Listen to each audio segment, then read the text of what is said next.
तो प्यारे बच्चों, आज हम लोग इस वीडियो में बात करने वाले हैं कि बोर्ड एग्जाम में जो हम लोग कॉपी लिखते हैं उसको चेक कैसे किया जाता है, किस तरह के क्वेश्चन आंसर करने से अच्छा नंबर मिलता है और किस तरह के आंसर करने से नंबर कट जाता है। ये सारी चीजें एकदम डिटेल्स में इस वीडियो में जानने वाले हैं।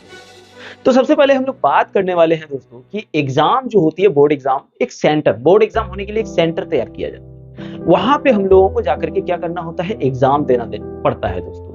उसके बाद जैसे ही हम लोग एग्जाम देते हैं, एग्जाम देने के बाद कॉपियां क्या होती है, कॉपियां टीचर के द्वारा कलेक्ट कर लिया जाता है। कलेक्ट करने के बाद कॉपियों को क्या किया जाता है, उसको सील पैक किया जाता है। लेकिन सुनिए, सबसे पहली बात, आप जैसे आप कॉपी में लिखते हैं, आंसर शीट में आप जब लिखते हैं तो वहां पे आप अपना नाम लिखते हैं, रोल नंबर लिखते हैं, रोल कोड लिखते हैं, रजिस्ट्रेशन नंबर लिखते हैं, ये सारी चीजें लिखते हैं आप। लेकिन क्या होता है जानते हो, जैसे उसका सील पैक होता है ना दोस्तों, उसको जब पैक किया जाता है, सील बंद पैक जब किया जाता है तो वो सभी चीजें फाड़ ली जाती है, जिसमें आपका नंबर हो, आपका रोल कोड हो। यानी वहां पे क्या होता है, बोर्ड उसमें क्या करता है, उसमें एक सीक्रेट कोड लगाया जाता है।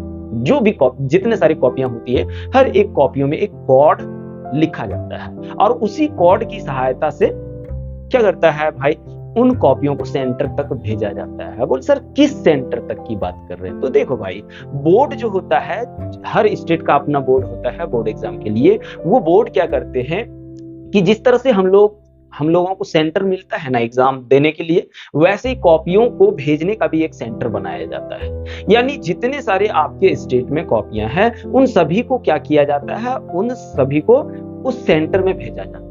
ठीक है, उसके बाद उस सेंटर में भेजने के बाद फिर से टीचर का सिलेक्शन किया जाता है बोर्ड के द्वारा, और टीचर्स को क्या किया जाता है, उनको ट्रेनिंग दिया जाता है कि कॉपियों को कैसे जांच करना।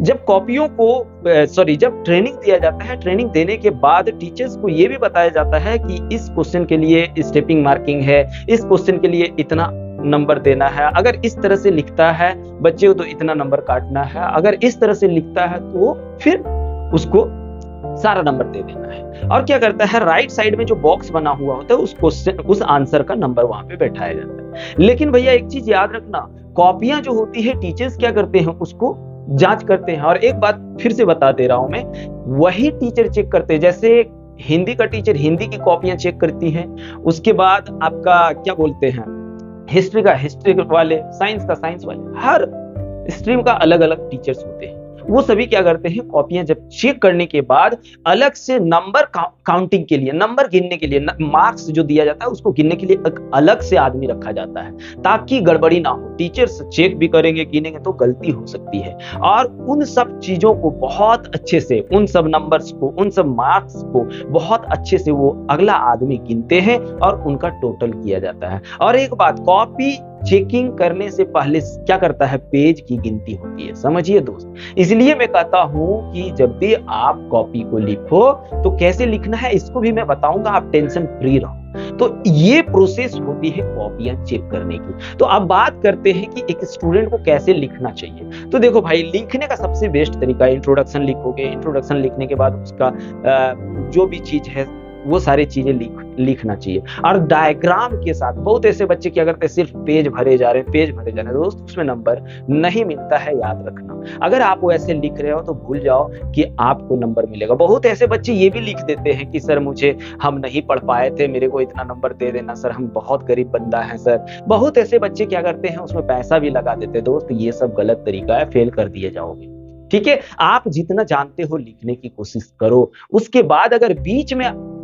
कुछ थोड़ा मोड़ा ये वो लिख देंगे तो चलेगा। लेकिन याद रखना दोस्त, बहुत ऐसी कॉपियां जो होती है उसको दोबारा भी चेक किया जाता है। खास करके जिस बच्चे का नंबर थोड़ा ज्यादा आ जाता है ना, उन कॉपियों को दोबारा भी जांच किया जाता है। इसलिए बोल रहे दोस्त, थोड़ा अच्छा से लिखने की कोशिश करोगे, जैसे तैसे लिख के कोई फायदा नहीं होने वाला है दोस्त। इसलिए बता रहा हूं, इस तरह से कॉपियां चेक होती है, ध्यान दीजिए दोस्त। ठीक है, और एक बात क्या करते हैं बच्चे कि नंबर कहां और कटने की चांसेस होती है कि इस पेज में लिखा, आंसर कंप्लीट नहीं हुआ, दूसरे पेज में चला गया। वैसा देखो भाई, अब फिर तू क्वेश्चन लिख लिया, तीसरे में थोड़ा लिख के इस पेज को खत्म करने के बाद दूसरे पेज में नहीं, अगर थोड़ा पेज बचा हुआ है और आप नेक्स्ट क्वेश्चन लिखना चाह रहे हैं, क्वेश्चन का आंसर, तो इसमें मत लिखो, दूसरे में जाकर के लिखो। ठीक है, और ध्यान पूर्वक मेरे दोस्त हाईलाइट करिए, जहां इंपॉर्टेंट होगा वहां पे हाईलाइट कीजिए, टीचर्स को ध्यान जाए, टीचर को आकर्षित करिए, इतना खूबसूरत लिखने की कोशिश करिए। आपको पता होगा दोस्तों, खूबसूरत चीजों को देखा जाता है,